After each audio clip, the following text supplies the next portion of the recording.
میرے محترم سب کو انعام ملی. اساتذہ کرام اور اس ادارے کے ذمہ داران اور ہمارے بستی کے بھی بڑے بزرگ حضرات، ابھی ہم اور آپ یہ دیکھ رہے تھے کہ اس بچے اور بچیاں نے، جو طالب علم اور طالبات نے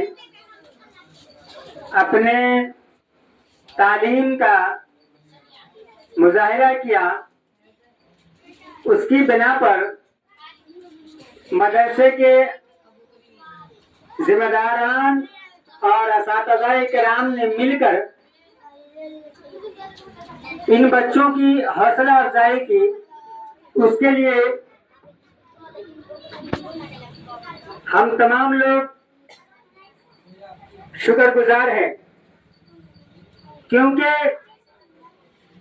بچے اور بچیاں کا، طالب علم اور طالبات کا، اس چھوٹے چھوٹے ننھے منھے معصوم بچے کا حوصلہ افزائی کرنا.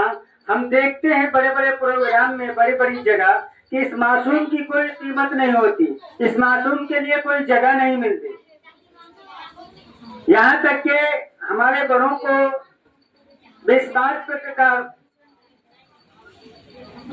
آمادہ ہونا چاہیے کہ ہمارے قوم کے یہ بچے جو ہیں، یہ بچیاں مستقبل ہیں.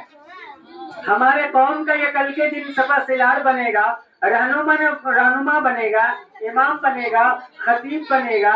لہذا ہم ان بچوں کی حوصلہ افزائی کرنی چاہیے گاہے بگاہے، تاکہ یہ ہمارے قوم کے نونہال آگے چل کر ہمارے گاؤں کا، ہمارے علاقے کا، ہمارے گھر کا، ہمارے خاندان کا، ہمارے خیش و قارب کا، ہمارے اسٹیٹ کا، ہمارے کانٹری کا، سب کا نام روشن کر سکے.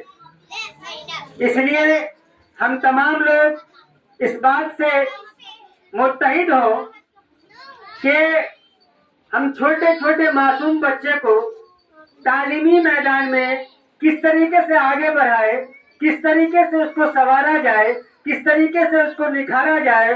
اس کے لیے ہمارے اکابر حضرات کوشش کر رہے ہیں.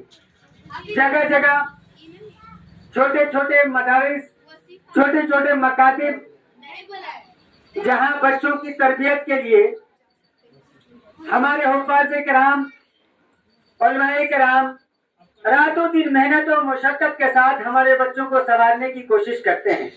ہمارے بچے کو دین اور دنیا دونوں کی تعلیم سے روشناس کرانے کی کوشش میں لگے رہتے ہیں.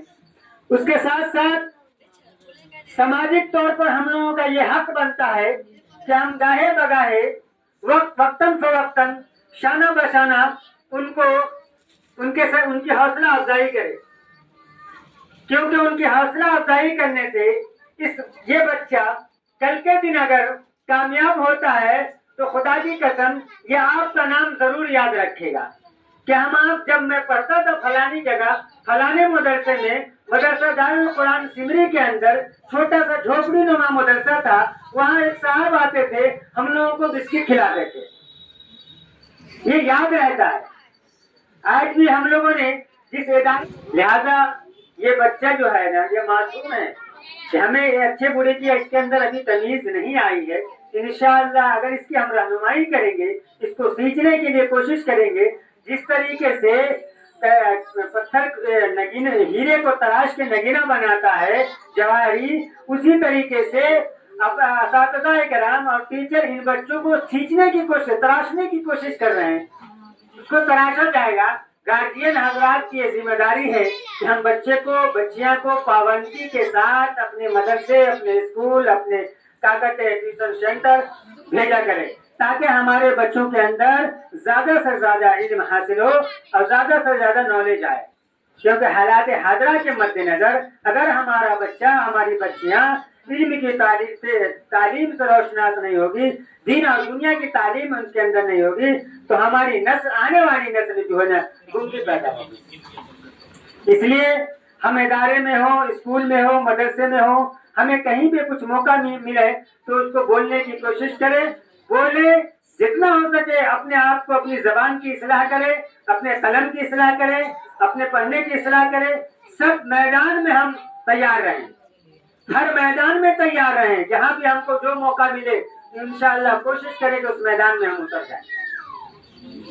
لہذا ہم تمام حضرات سے، گاؤں کے ہمارے کچھ بڑے بزرگ بھی تشریف لائے ہیں، میں تمام حضرات سے درخواست کروں گا کہ اس ادارے کے لیے، اس مدرسے کے لیے، یہاں کے اساتذہ کے لیے، یہاں کے بچے اور بچیاں کے لیے دعا کریں کہ اللہ تبارک و تعالی یہاں کے بچے اور بچیاں کو علم نافع عطا فرمائے اور مستقل مزاجی کے ساتھ اپنے علم میں شوق و ذوق سے تعلیم حاصل کرنے کی کوشش عطا فرمائے، اور اساتذہ کرام کو مستقل مزاجی کے ساتھ، جانبداری کے ساتھ اور اللہ سے اپنی حفظ و امان میں رکھے، اس کے لیے دعا کرے، کیونکہ حافظ اور عالموں کی جو قدر ہوتی ہے ہم اور آپ خود جانتے ہیں۔